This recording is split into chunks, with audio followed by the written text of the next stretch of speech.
मित्रांनो, सध्या सोशल मीडियावर प्रत्येक जण गिबली स्टुडिओच्या माध्यमातून आपली कार्टून इमेज तयार करताना दिसत आहेत. मग ते नेते असो, मंत्री असो या अभिनेता असो, सोशल मीडिया इन्फ्लुएन्सर सगळेच जण AI द्वारे गिबली इमेजेस बनवत आहेत आणि सोशल मीडियावर पोस्ट देखील करतायत.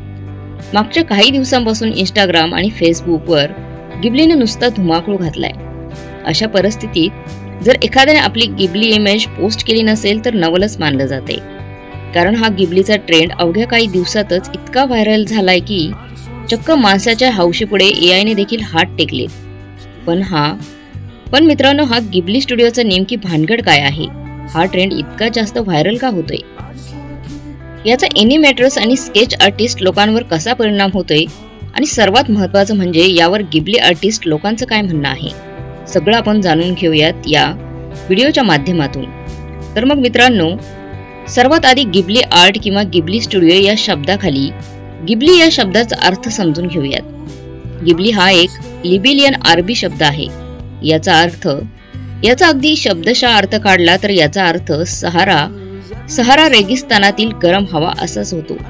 तसंच तेव्हा एका इटालियन एअरक्राफ्टला देखील गिबली हे नाव होतं आणि या गिबली स्टुडिओचे सहसंस्थापक मियाझाकी हायाओ यांना एअरक्राफ्टची प्रचंड आवड होती.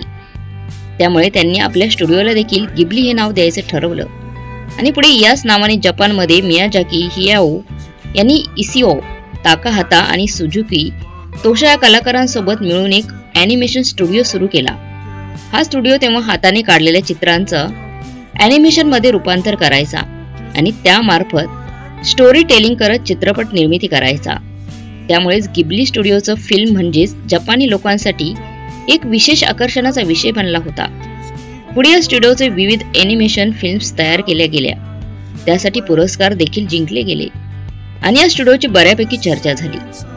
कालांतराने जपानमध्ये या स्टुडिओच्या कामाची एवढी हवा झाली की या स्टुडिओमध्ये तयार होणाऱ्या प्रत्येक कलाकृतीला गिबली आर्ट म्हणून ओळखलं जाऊ लागलं.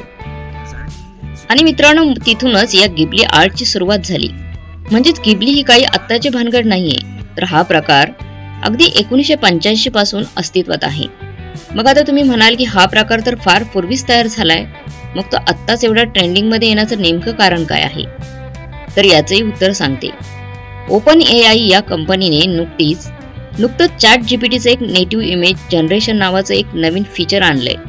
हे फीचर वापरून लोकांना ChatGPTच्या माध्यमातून गिबली इमेज बनवता येऊ शकतात. सध्या हे फीचर फक्त ChatGPTच्या प्रीमियम व्हर्जनमध्येच उपलब्ध आहे. म्हणजेच हे वापरण्यासाठी लोकांना सुमारे $20 म्हणजेच भारतीय चलन व्यवस्थेनुसार 1800 रुपयांचं सबस्क्रिप्शन घ्यावं लागतं. ओपन AIचा CEO सम ऑल्टमॅन याबद्दल बोलताना म्हणाले की फ्री युजरसाठी हे फीचर उपलब्ध व्हायला थोडा वेळ लागेल, पण काही दिवसांनी हे फीचर फ्री ऑफ कॉस्टमध्ये उपलब्ध होईल.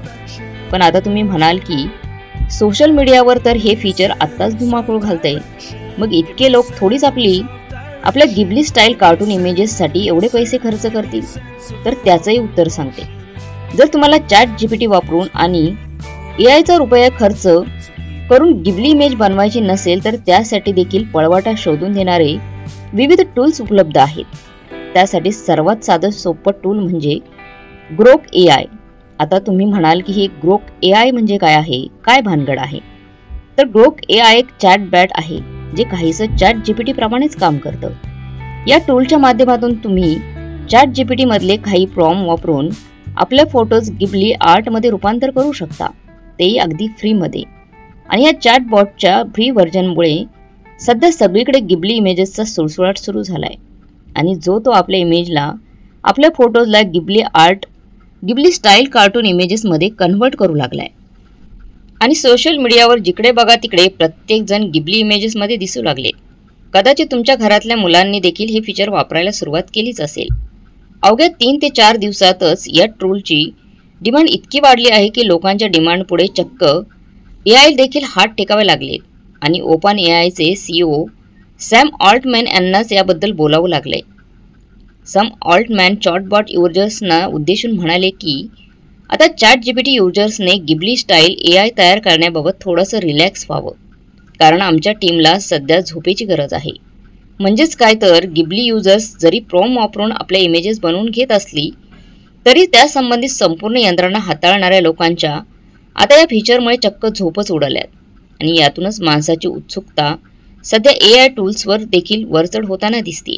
पण हे सगळं असलं तरी ज्या प्रकारच्या इमेजेस पूर्वी गिबली स्टुडिओद्वारे हाताने चित्र काढून कलाकारांच्या प्रचंड मेहनतीने बनवल्या जात होत्या, त्या प्रकारच्या इमेजेस आता AI मुळे अवघ्या काही सेकंदात बनत आहे.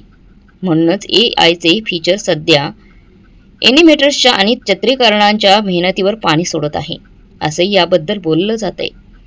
काही वर्षापूर्वी जिबली स्टुडिओचे सहसंस्थापक मियाझाकी हियाओ यांनी एका मुलाखतीदरम्यान ChatGPT आणि AI टूल्सचा वापर करून बनवण्यात येणाऱ्या ॲनिमेशनवर टीका करत या टूलबद्दल कठोर शब्दात तिरस्कार व्यक्त केला होता. मी स्वतः या तंत्रज्ञानाच्या विरोधात आहे, त्यामुळे मी तरी अशा कोणत्याही AI फीचरचा वापर करणार नाही असं सांगितलं होतं. त्यामुळे आता गिबली स्टाईल इमेजेस तयार करून AI कलाकारांच्या कलेचा अपमान करताय का आणि त्यांच्या मेहनतीची किंमत कमी करताय का असंही बोललं जाते. त्यात आता या फीचरला थेट गिबली स्टाईलचं नाव दिल्यामुळे याचा गिबली स्टुडिओला फटका बसेल का असेही प्रश्न उपस्थित होत आहेत. तरी अद्याप जपानमधील ओरिजिनल गिबली स्टुडिओने ChatGPTच्या या फीचरबद्दल काही भाष्य केलं नाही. पण जर गिबली स्टुडिओने यावर भाष्य केलं किंवा ChatGPTच्या विरोधात कोणती ॲक्शन घेतली तर मात्र नक्कीच गिबली स्टुडिओच्या या ट्रेंडमुळे नवा वाद निर्माण होण्याची शक्यता वर्तवली जाते. पण या गिबली स्टुडिओबद्दल तुम्हाला काय वाटतं?